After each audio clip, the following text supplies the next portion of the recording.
Fear. Fear is a powerful emotion. One of the strongest that any living being could experience.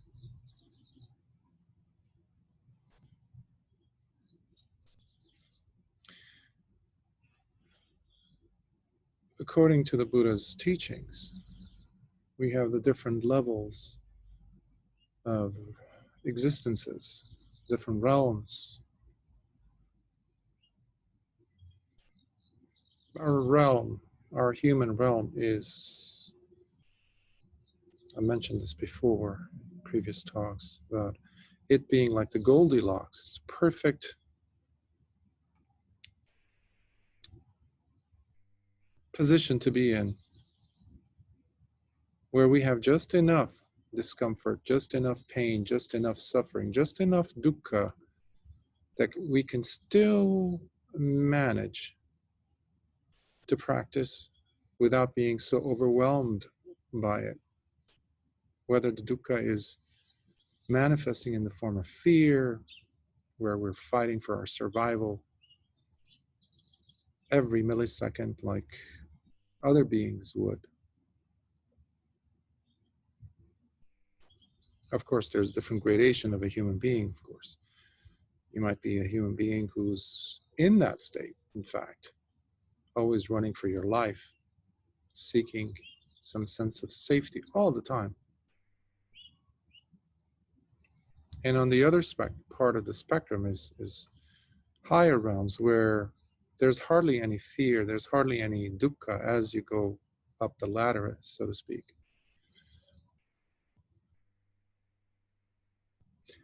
What I notice us humans collectively being exposed to now more than ever, perhaps, as a population of the planet at the same time, experiencing overwhelming levels of fear. Perhaps one might argue it's not a physical fear per se at all the time. However, fear nevertheless. Psychological fear is one of the worst.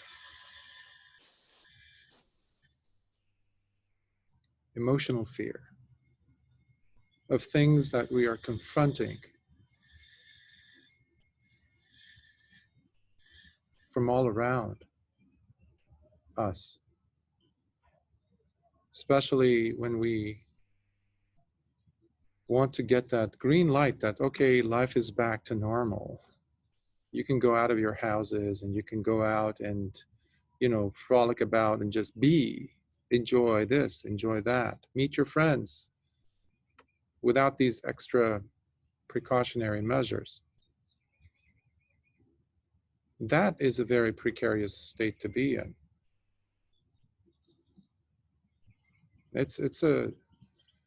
I hesitate to call it a micro trauma because it's more than a micro at this point.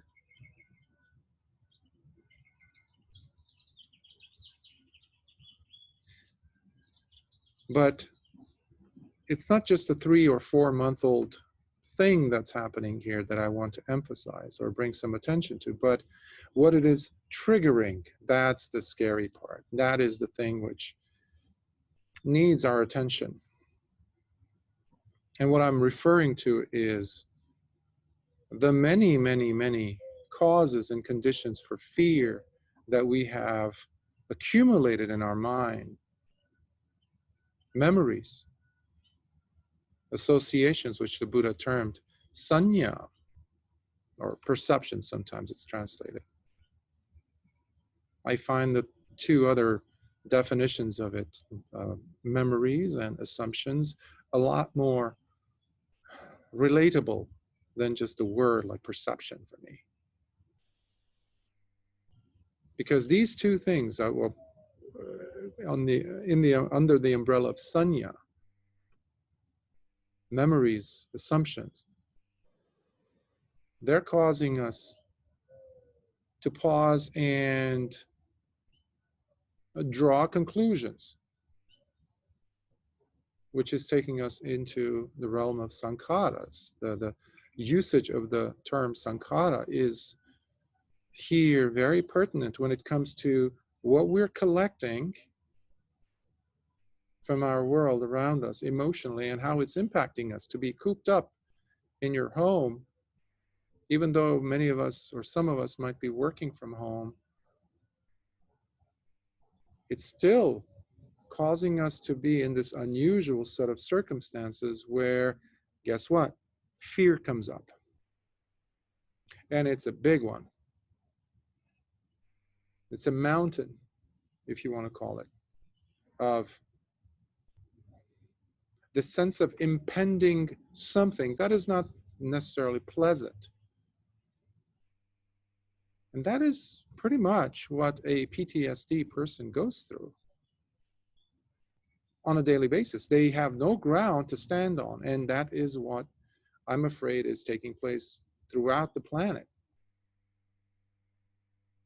Initially, people would say PTSD, post-traumatic stress disorder, for example, or syndrome. They would call it as, they would classify it.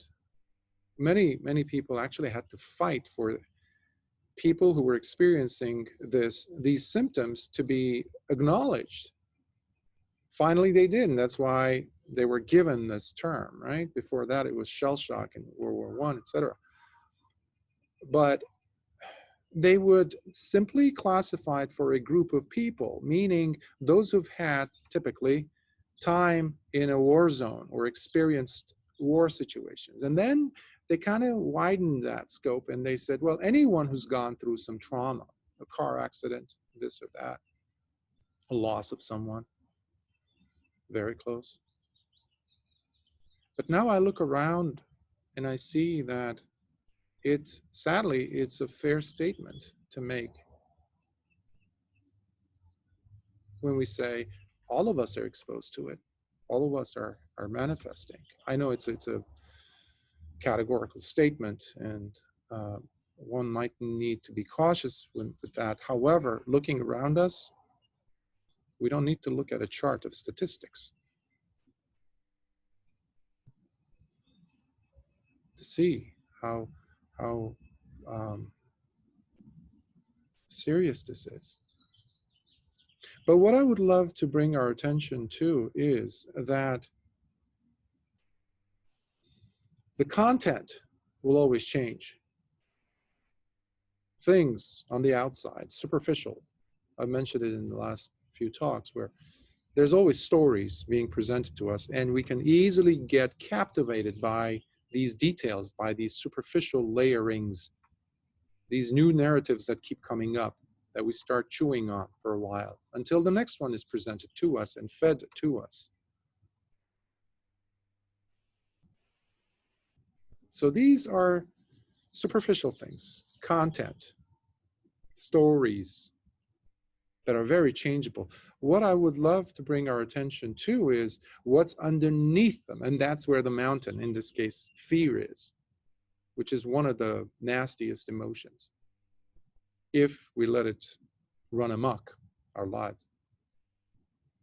But what the tendency of the mind is to look at that story, that content that I was referring to, the new kid on the block, this new thing that's happening, and then our mind immediately focuses on that. Because what? Because we are feeling viscerally this powerful emotion, in this case, fear. And we look around, and now the focus, the crosshairs is on this thing that's in front of us, whatever it may be. It might be a bad relationship. It might be, in this case, COVID-19, or even the sense of uncertainty. We don't know what's going on. We don't know who to believe. We don't know what to believe. Even if a person gets a negative result, for example, whether they do or not have COVID, they're still doubting. Oh, okay, but this is only reflecting 2 weeks ago where I was. It might have been just gestating, or maybe I just got, see, that sense of confusion. That, if you can think of that as this new kid on the block, this new story, the content, this superficial thing, this detail, versus what we are really feeling and what is really being brought forth, this thing that has been accumulating for lifetimes, that we've been pushing and shoving aside by giving it like this band-aid, when it's like a Niagara, it's bleeding, and the band-aid oftentimes it's not even open. We're just hoping that it'll go away. So it becomes even more relevant for us to seriously look at this time that we dedicate to ourselves, to kind of get some sanity brought back, some sense of groundedness.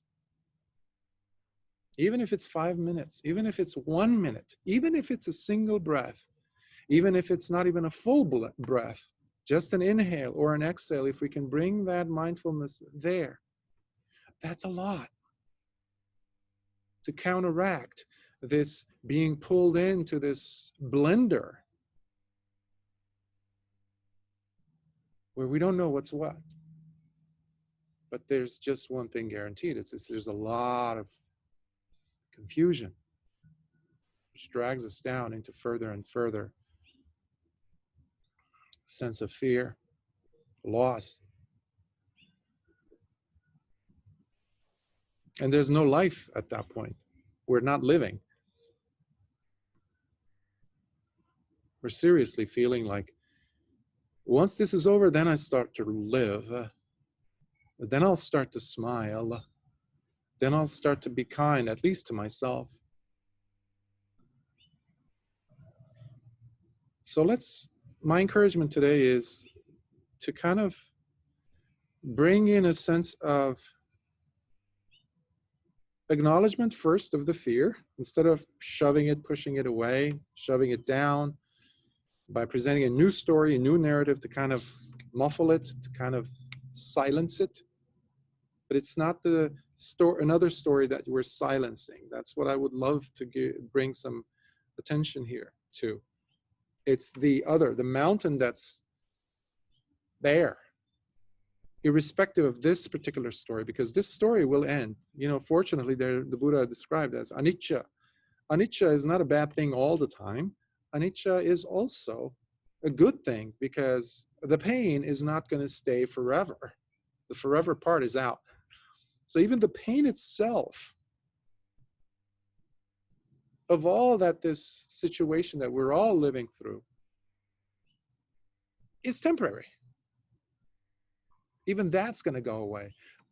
Fortunately, unfortunately, it will be substituted by something else. It might be more personal instead of a collective reality.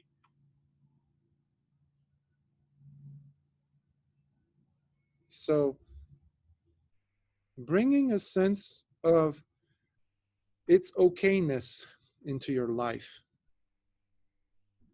and a deep, comfortable breath, really, as long as it's taken mindfully, as long as it's exhaled mindfully, with a sense of forgiveness to yourself. Forget about everyone else at this point, just you at that moment.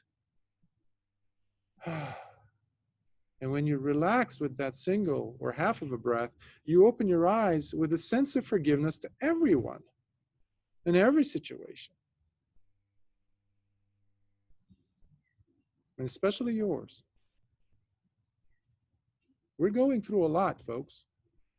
More so perhaps than in all of our history as human beings, because never has it been, to my understanding of history and all that, where we have a whole planet of populations.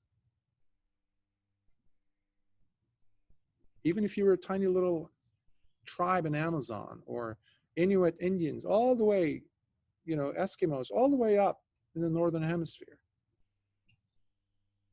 we're still being affected So those are some of the thoughts that I would love to share this morning with you.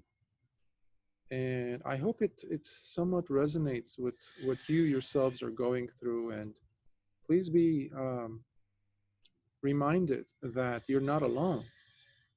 Although fear has this nasty, nasty, toxic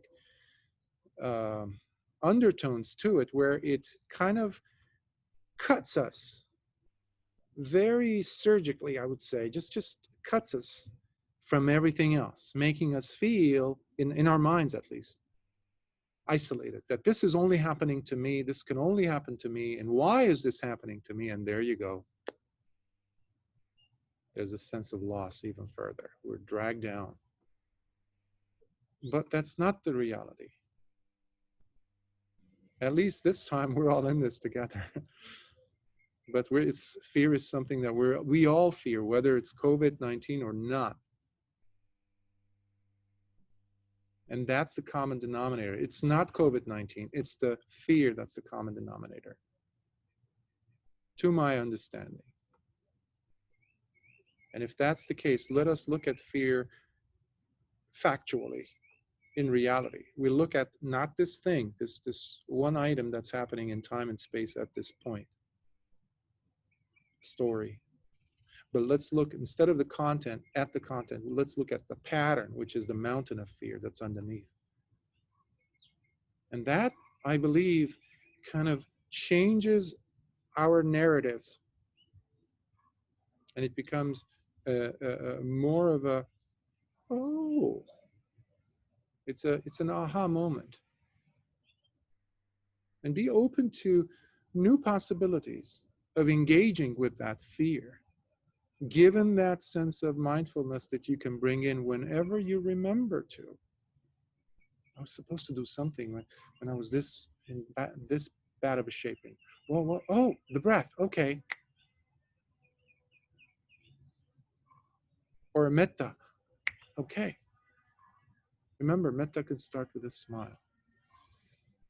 So anyhow, I would love to open to you. So any thoughts, questions on the practice and how it's coming along, any questions, etc., comments?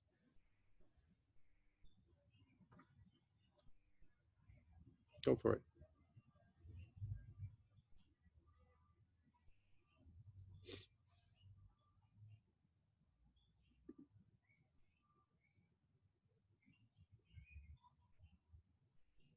Not all at once, but no questions, no comments.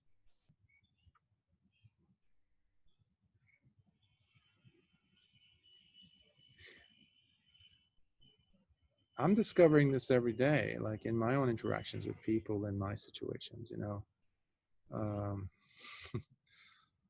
A little bit of disclosure. In therapy, we have selective disclosure. Some people actually don't even do that. It's a taboo. It's a no, because it might open up a can of, it's a Pandora's box, legally speaking. But here it's not so.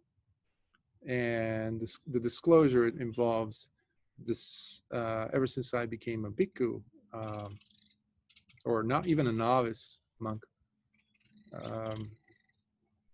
you know, I used to read in the suttas, and, you know, the Buddha says, and this lay person went from a home life into homelessness. Home life into homelessness. They were just nicely arranged phrases, words for me. And of course I would ponder and things like that. But recently, given my own life situations and the moving around, in a sense, I've been experiencing that reality on a very deep level in my life, where the homelessness part, and that's something that brings up a lot of interesting emotions, and one of them here and there is like this presence of fear. You know, as lay people, we might take it for granted, especially those of us who are we have a roof over our head. And I've always had that over my, despite all of the situations, the hellish environments I grew up in. But I've always had that sense of security in a sense. And it's interesting. That's why I bring the subject of fear up. You know, it has to be relevant to what I'm experiencing. That's why it has to be pertinent to life. And that's where it comes, this selection of the word fear for today. For some of us, it's a lot worse. A lot worse. You know, there's so many people who have lost their homes now because of COVID-19. You know, I remember some weeks ago, or even a month or two ago, I was watching a segment, and it showed how this clip was in Germany, and it was a beautiful sight. People were coming out from their homes with bags full of food and you know, things, and putting them on the side of the road, hanging them for people who don't have that much. It might just be, you know, piece of bread or toilet paper or something, but it was something that was giving them back a sense of security, and most importantly, as Buddhists, a sense of loving care, compassion, kindness. Other places, people were hanging clothes. I think that was in Netherlands or something, because it was cold. People didn't have coats, perhaps, and they were out of their houses. So fear comes out even like in, whoa, such a powerful way. Some of us walk away from the practice completely when we're hit with these realities. It's like, okay, the Dhamma doesn't work here, sorry. Dhamma works only when if things are going well. You know, if you've ever heard of Maslow, you know, his hierarchy of needs, you know, you need to have the sense of security, the stability physically, that you're okay. That's number one. That's the biggest part of the pyramid, triangle. And then you go to self-actualization, which is like, you know, meditation or attaining enlightenment. You can consider it there. But many of us fear that. No. Dhamma doesn't, no. Let's put, you know, let's deal with this first, and then we'll go and do the Dhamma thing. And this is where it's so important for us to establish the tranquility of mind, you know, which equates to or with the Dhamma, the way I see it.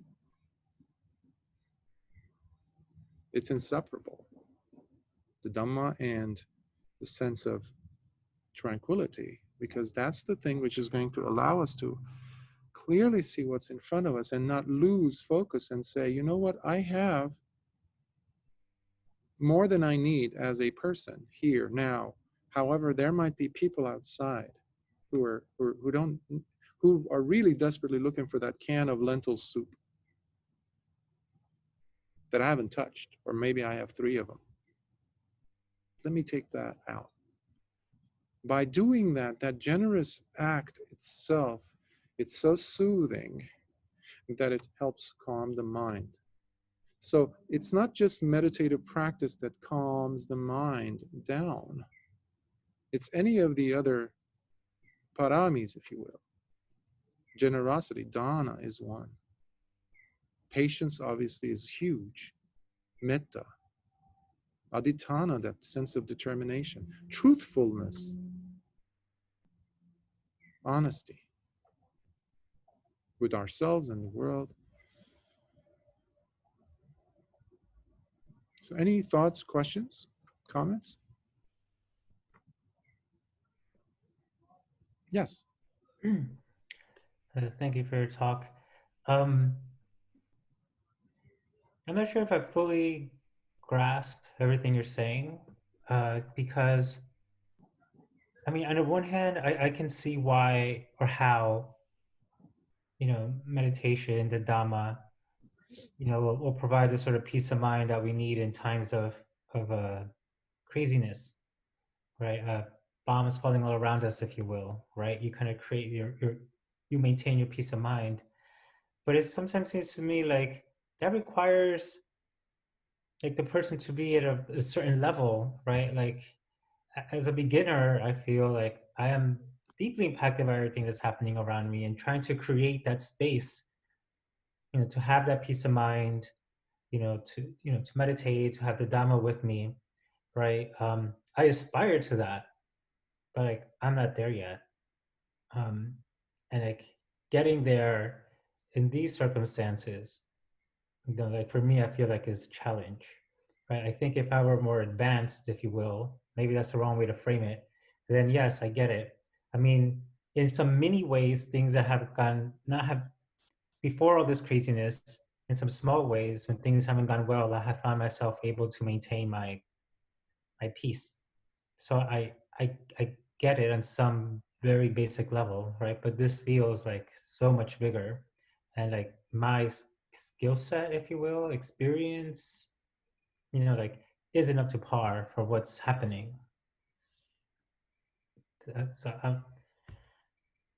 yeah, I'm not sure how to move forward. How do you, I don't know, speed up the process to get there, to create the peace that I need to get through this, time, or how to manage, when so much from the outside is impinging and makes it difficult to even practice to get to that place.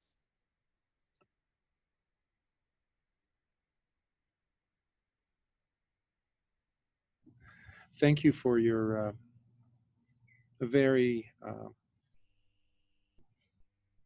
would say, realist and humanistic question, because I feel that it's not just, again, an isolated situation that is happening with you. I think it's happening with all of us on some level, because each of us has or have our own standards, expectations of ourselves as to how will I perform in relation to this situation. And whether we like it or not, many of us, if not all of us, are performers on some level, given the societies we came out of. Okay, how does that relate to your question? I'm presuming you've cleaned your spaces before, whether it's your room, your office space, your house, especially in the form of like when you're in the midst of moving. And anyone who's gone through that can acknowledge this fact. Like you look, especially if it's a really, the boxes aren't even full yet, you have to put things in order or whatever, and then move them out. It looks chaotic, especially if you have tons of stuff. And you pick one thing up and you move that. You get a box and you fill that up with stuff in the kitchen or this, and then you move it out. And every time you're walking towards, let's say, the truck or the car or whatever, and you come back, there's this desire that when I open the door and I look in, it's going to be clean. Well, good luck. That's not going to happen until you have gone in and out so many times, depending on how much you've had, right? The eagerness there can be seen as tanha, the craving, to get it done. Come on, I'm on a timeline. Like I gotta do this and get is over with. Or another fun thing that I've experienced was when my mom would ask me to, years ago, when she was alive and I was a teenager, she would ask me to wipe the dinner table clean, especially if it's made out of wood or something. And every time I would wipe it, with this thing, whatever it was, and I would see, okay, the dust is cleared, but there's still some. Or whenever you do that with your computer screen, for example, you're like, yes, it's that. No, I got to go back. I got to go back. So you want it to be done and cleaned up once and for all. My suggestion? you're doing work already. You are wiping it. Yes, it might still have some, I don't know, some lint on it or something that's left, or there's a few boxes or hundreds more. But you've taken out 22. That's 22 less over the hundreds. So, can I bring in a sense of I'm doing work? Yes, it's not going as fast as I want, but it is still considerable. So, given your example that you've encountered situations that were far less severe, perhaps, than this, where you were able to bring out this sense of, yeah, I'm doing my part. Yes. I can't say I got this yet, but I'm doing my part. I need you to be okay with giving yourself a pat on the back with that and lower the expectation as far as time goes. I need this done, especially given the fact that these are not things, situations that are under our control, right? We don't have control over. I mean, I don't have control over my body fully or how cells are working. Supposedly, my body would love that as well. So, how I hope that kind of ricochets nicely. No, that helps a lot. Two things that you said: bringing the performance mentality. You know, it is right. It's almost like, okay, am I good enough to be in this rodeo now? Nope, I keep falling off the bull. So that's not good. And the idea, oh no, I just lost it. You talked about performance, and you talked about just kind of making progress. Mm, Um, it just made me realize that in some way I'm still refining my understanding of what meditation practice is. mm, The fact that there's still these subtle layers of expectations of how I should be or what my reaction should be like now, given X amount of work that I put in it, makes me see that I still have that my understanding of meditation still needs to deepen. My mm, understanding of the Dhamma still needs to deepen. Um, and at the same time, pat myself in the back for the fact that I am on that path to deepening it. Um, and that's just the way it is. And, take those expectations out and just let myself be. mm, mm. I like that. I let myself be. It's so simple. It's so beautiful. It's so like it melts on your tongue almost like, it's like so nice. But how often do we remember that? It's just beautiful.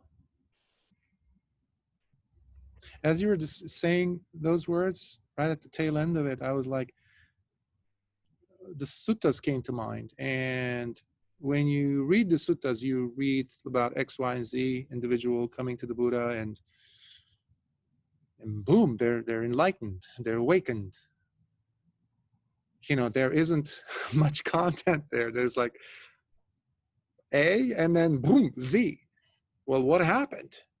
But what about the humanity of this person? Have they gone to their home and then they had to deal with this situation, that situation, and the work situation? The boss kept calling them, da da da da da da. We don't hear that. We just see. I mean, for to make room in the mind of the reciters of the suttas, thanks to whom we do have the suttas, right? A lot of stuff was, minimized, cut out. So we see the beginning and end, sometimes in the same paragraph, sometimes even in the same line. And then that becomes a new gauge for us, a new standard, a new goal for us to strive towards. And we look at our lives and we kind of go like in a very smug way and just like, really? I'm nowhere near this. Look at this. I'm like, so I should be better. And that brings up the sense of, the performer in us again. And then we start continuing beating ourselves up again and again, continuing the work of other factors in our lives from early childhood, for example. Yeah, definitely letting oneself be for a change, you know,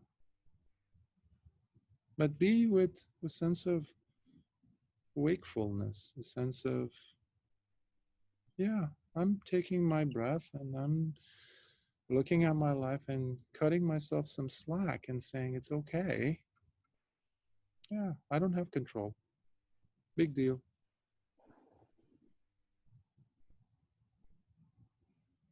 I'll turn one page at a time, put one step in front of the other, and see what happens.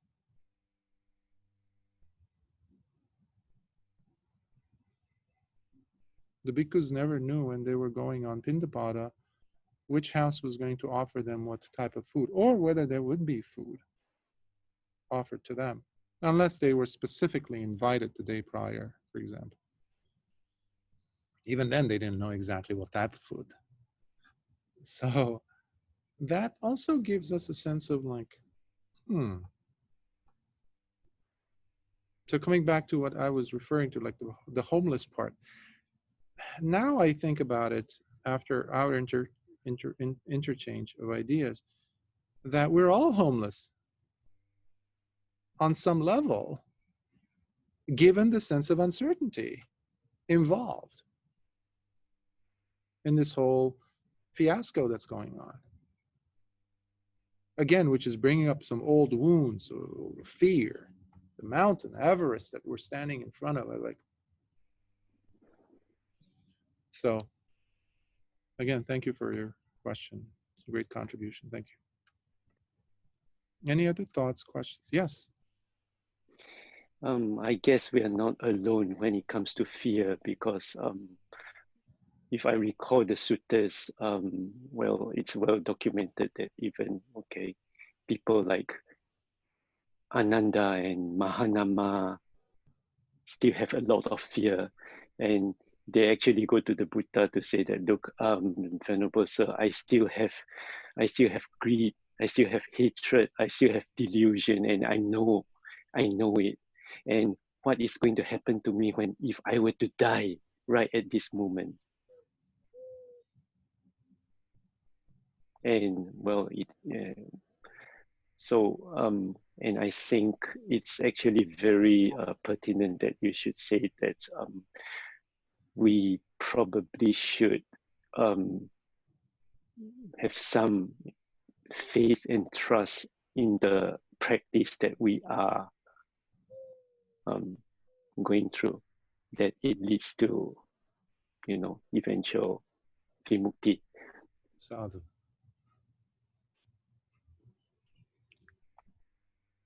Yes. In relation to that, I was reminded of a sutta in the Majjhima Nikaya where Rattapala, a layperson, decides to become a bhikkhu, and there is this interchange between him and when he becomes a bhikkhu, actually. This royal person, I think, addresses him, Rattapala, why? You have not experienced the 4 kinds of losses yet, loss through aging, loss of wealth, of health, and of loved ones.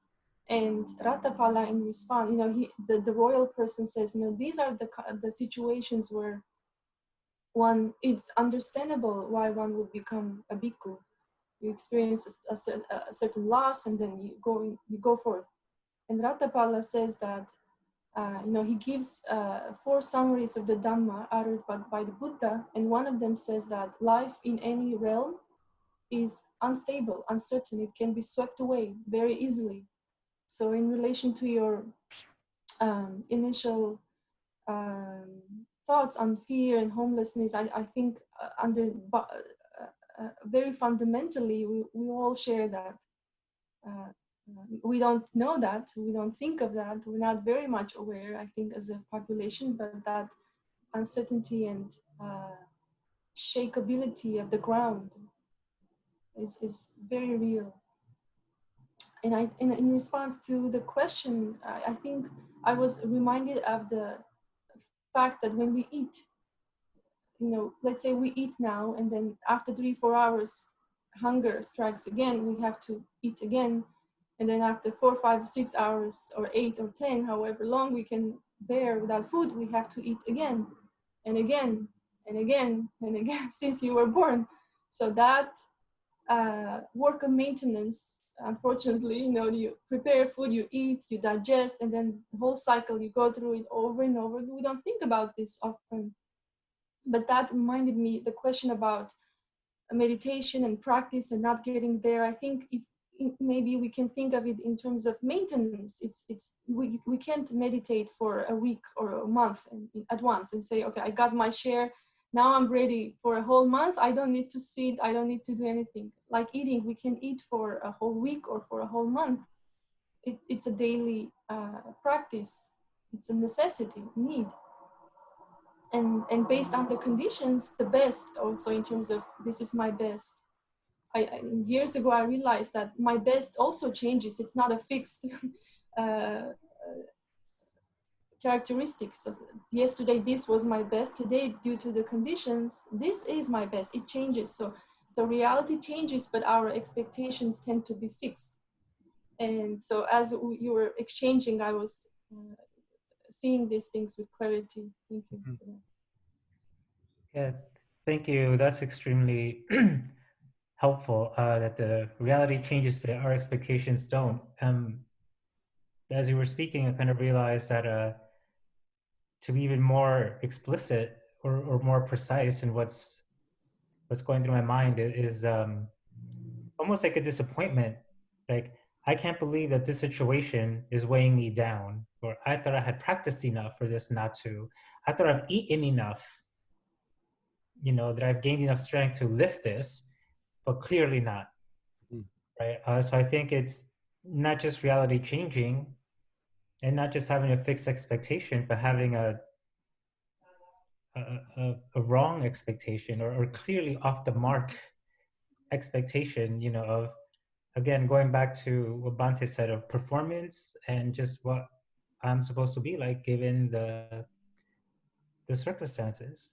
And I really appreciate the metaphor of food, because you're right, it's going to be ongoing and things will keep changing and I need to adjust. Well, I wasn't going to say adjust my expectations, probably just let them go and just deal with reality as it comes up, because it's always changing. And that's what I haven't been doing, I guess. I've been stuck with clinging to some kind of expectation of the world, of myself, of how this should be unfolding by now. Mm-hmm. And because it hasn't happened that way, I'm miserable. Wait, why am I miserable? I've been meditating. That doesn't sound right. Blah, blah, blah, right? And just going to keep piling it on, as opposed to, just deal with reality as it is, and, just keep the cycle going, keep the eating going. Thank you. Thank you, sister. And this can be connected nicely to what you mentioned about Venerable Ananda. And, if we look at the human interactions, the dynamics there, Venerable Ananda was the Buddha's attendant for 25 years. Prior to that, he was still obviously a bhikkhu, but he took on that role. But imagine, throughout his life, within the Sangha, wherever he went with the other bhikkhus, especially accompanied by the Buddha, if you were a layperson looking at Venerable Ananda, you would think, he's also one of the Arahants. He's awakened, like Venerable Sariputta, Venerable Anuruddha, Venerable Mahamoggallana, Mahakachana, all these, plus the Buddha, the teacher, who, by the way, he's always with. Personally, he had full access. Venerable Ananda had full access to the Buddha. That was one of the conditions to becoming the attendant, to which the Buddha had agreed. So even those suttas or discourses that had occurred in the absence of Venerable Ananda, the agreement stated clearly that later the Buddha agreed to recount repeat the discourse to Ananda so that Ananda would remember. And that was the root for the condition, because Venerable Ananda's concern was to protect the sasana.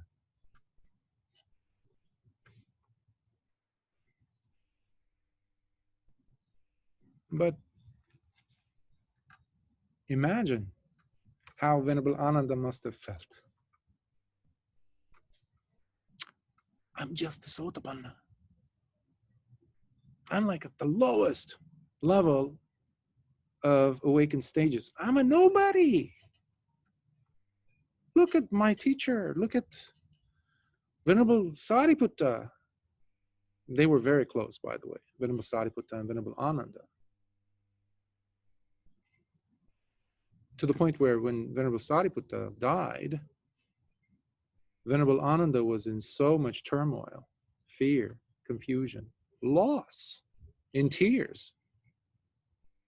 And then he goes to Lord Buddha and says,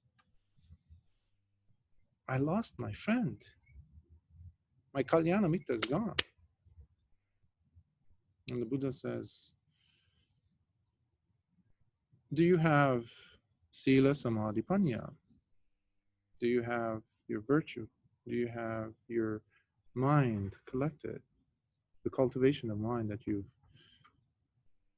gotten this far, that didn't exist?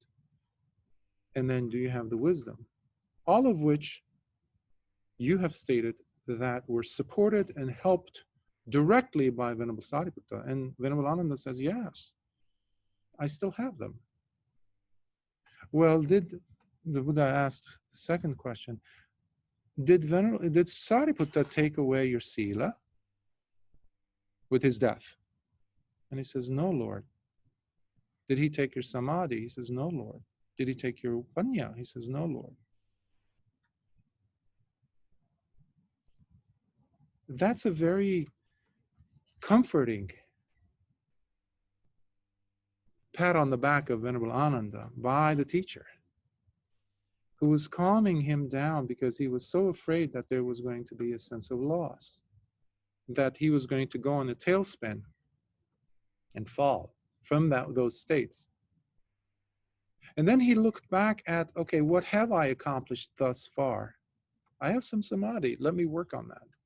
And this came into an apex when the Buddha was about to die, sometime later, about 6 months later or so. And Venerable Ananda again isolated himself, and he was in tears because now it was serious business for him.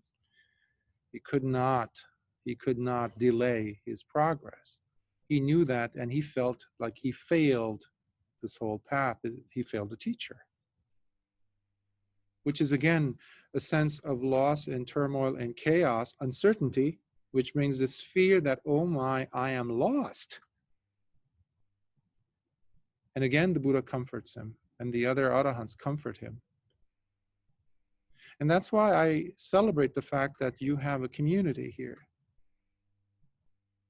And you can get in touch with each other. And I encourage you all to not feel alone,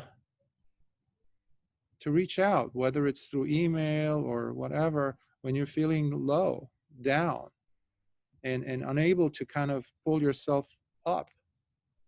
We all go through those phases, but not all of us at the same time. So, but if you don't say anything, no one will know. So please be able to allow yourself that room to say, you know what, I'm going to reach to so-and-so. Because that really, really is wonderful.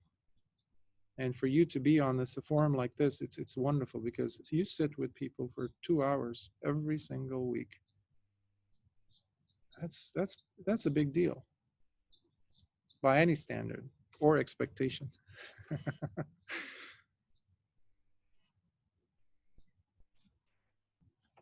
Any other thoughts? Let me see, what time is it? Oh, almost.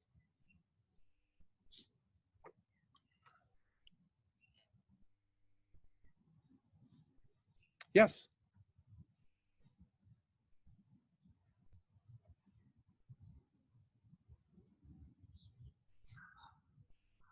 Oh, let me. Hello? I can't. We can't hear you. Can you hear me?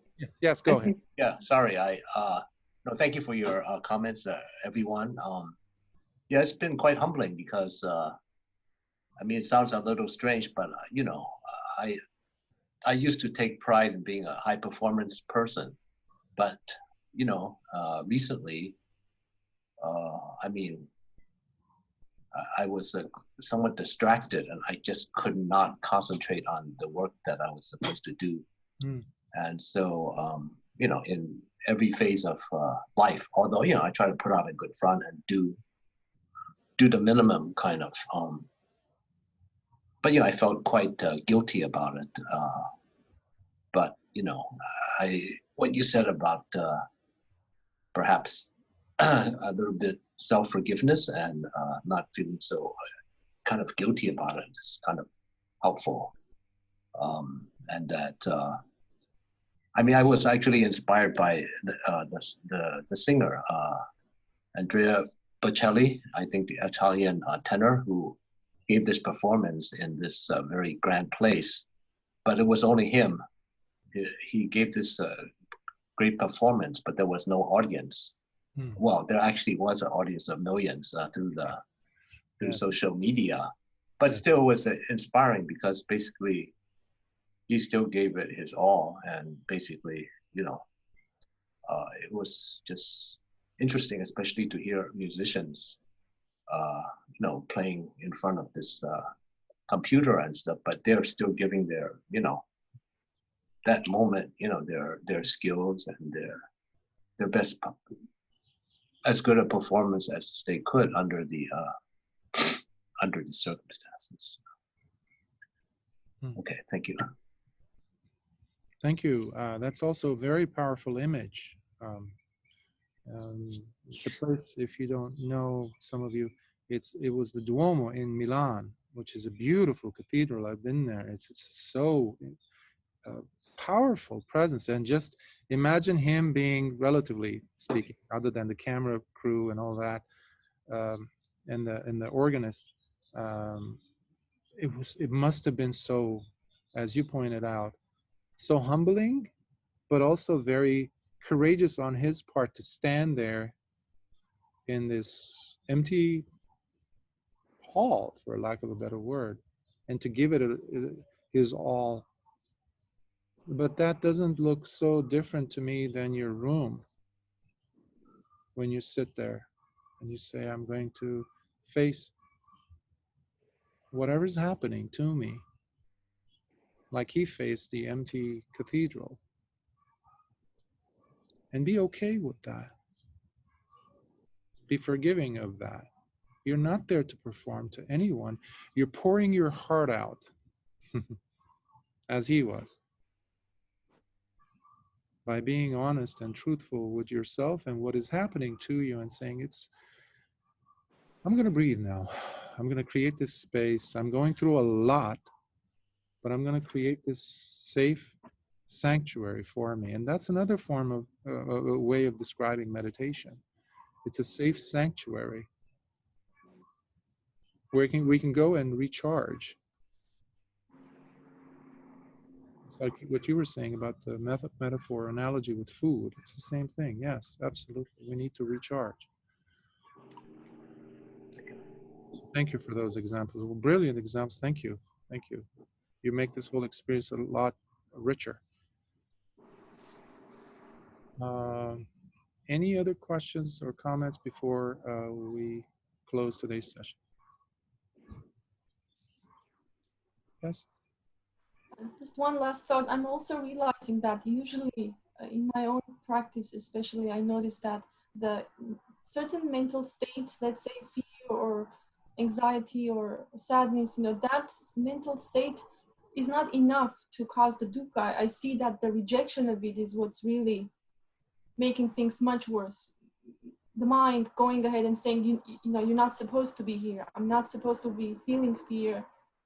I'm not supposed to be feeling this anxiety or whatever.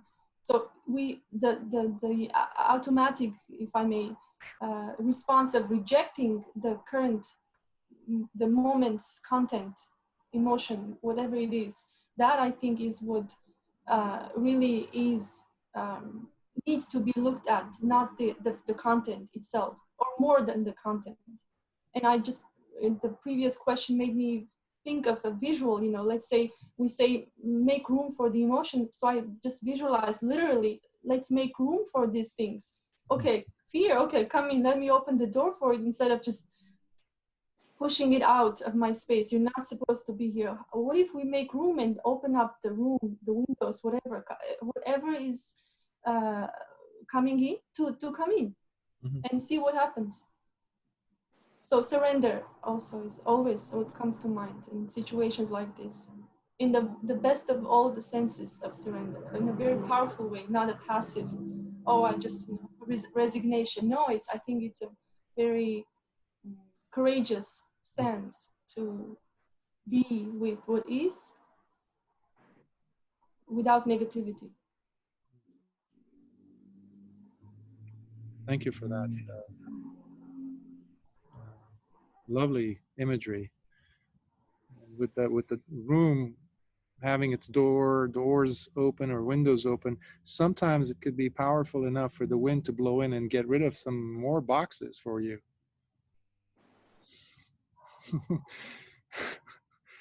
Just a thought, just an image. You know, it would be very surprising. But the courageous thing, as you pointed out beautifully, it's the courageous thing is to say, you know what, I'm terrified of you, but I'm going to open the door, because I'm not going to have my back to you like I've lived my life. I'm actually going to look at you straight in the eye and just open the door and say, here it is. Here it is. This is what I got. This is who I am, and this is my capacity to allow you in. And something magical happens every single time. It vanishes. The intensity vanishes. It's amazing. It's like that light switch that you turn on. Where's the darkness? It's gone. I don't know how to trace it. But to muster the courage to look at it in the eye and say, come on in. Yes, yes, I've been terrified of you to bits since I was born, I know. But let me see, you know, what's your middle name or something? You know, come on in, come on in. Let's get reacquainted. And there's absolute silence. At least that's what I've discovered. It's the running away from it that's granting it such tremendous power, fueling it to sustain itself.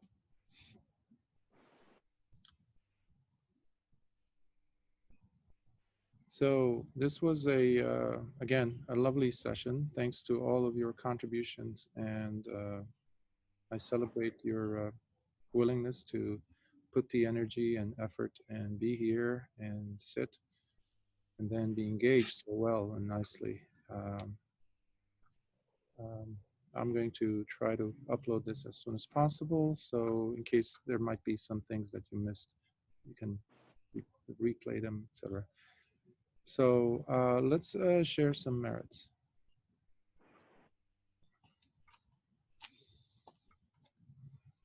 May suffering ones be suffering free, and the fear-struck fearless be. May the grieving shed all grief, and may all beings find health relief. May all beings share in these merits of ours that we have thus acquired, for the achievement and acquisition of all kinds of wholesome happiness. May beings inhabiting space and earth, devas and nagas of mighty power, share in these merits of ours. May they long protect Buddha's dispensation. Sadhu, sadhu, sadhu.